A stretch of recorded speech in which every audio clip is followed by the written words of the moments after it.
Imagine this. You're a farmer in Iowa. You've spent the last 6 months working sun up to sundown. You planted rows of corn, watched them grow tall, and waited for harvest. You did everything right, but when it's time to sell, the buyers say, no thanks. They don't even explain your corn is shipped to Japan, then it comes right back. Rejected, refused, unwanted, and just across the border, Canada is dancing in the snow. Their corn? Selling like hotcakes, clean, expensive, high quality, and most importantly, trusted.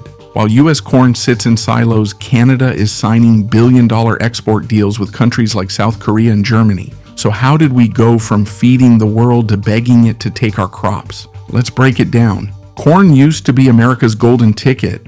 It fed people, nourished animals, made fuel, and even brought profits to Wall Street. But now, prices are crashing below $3.50 per bushel, and farmers are leaving corn to rot in the fields because harvesting costs more than it's worth. Grain silos are bursting at the seams, filled with corn that nobody wants. And it's not just about the low prices. Countries are increasingly worried about what's in our corn. There's too much pesticide, too many genetically modified organisms, GMOs, and not enough transparency or traceability in how it's grown and handled. They want clean, safe, high-quality corn with a clear paper trail. And guess what? America didn't keep up. While U.S. farmers struggle, Canada's winning quietly but powerfully. Here's why. Their corn is non-GMO. It's glyphosate-free. That's a weed killer many countries are banning. It meets strict European and Asian safety standards.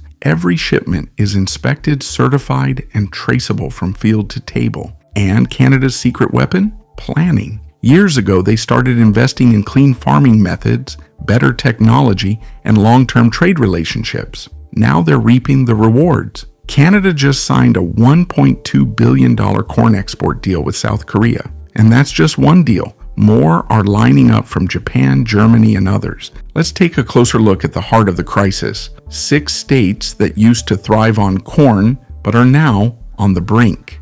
Iowa, the corn capital, now in crisis. Once the crown jewel of U.S. corn, Iowa now sees empty roads and quiet fields. Corn rots in place. Harvesting means deeper losses. Silos are full. Buyers are gone. Processing factories are cutting hours. Families can't afford gas or groceries. Some students are dropping out of school. Once a state that fed the world, Iowa is now barely feeding itself. Illinois, from heartland to heartache. Illinois used to be alive with trains loaded with corn heading to ports. Not anymore. Farmers are selling off tractors and land. Some are even selling to overseas investors. Packing plants are down 60% in orders. Schools are closing or switching to online classes because they can't afford bus fuel. Illinois isn't just running out of money, it's running out of hope. Nebraska, where hope has withered. In Nebraska, the motto was simple: plant and the land will provide.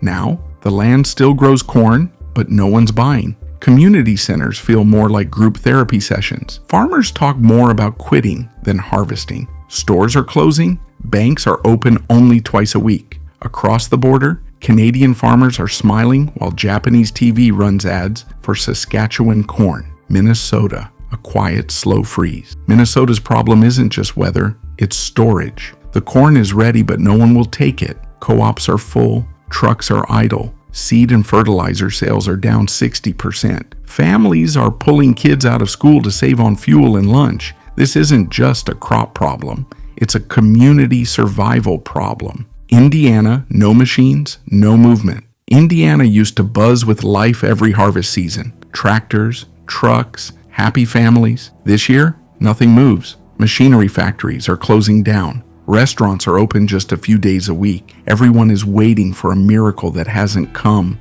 The entire supply chain has frozen. No harvest means no production, no jobs, and no money. Missouri, the final link. Snaps. Missouri doesn't grow the most corn, but it ships it out. But orders are down 40%. Packing plants have stopped operations. Diesel sales are down. Truck stops are empty. Night shift workers now work double just to hit full-time hours. The silent collapse is happening fast. No corn moving means no cash flow, and that means everything else follows. This is not about one crop. This is about an entire system cracking apart. Corn connects to animal feed. Fewer buyers means fewer animals raised. Ethanol fuel. Corn powers gas tanks. No corn equals job cuts. Food. Corn is in everything, from tortillas to toothpaste. When corn goes down, the ripple effects hit families everywhere. A farmer in Nebraska said, I told my son that corn would always feed a family. Now I tell him to run. This isn't just a market shift, it's an identity crisis. Farmers feel useless, kids feel forgotten, towns feel abandoned. A teacher in rural Missouri shared, "My students wear hand-me-downs and eat less lunch. They don't know what a trade policy is, but they're paying the price for it. It's not just losing money, it's losing meaning." While the U.S. sticks to old habits, the rest of the world is changing. Canada, focus on clean food and long-term trust. Brazil, going green and growing fast. Australia, clean, climate-friendly farming. And America, still stuck in the past. Still hoping that old reputation will carry us forward.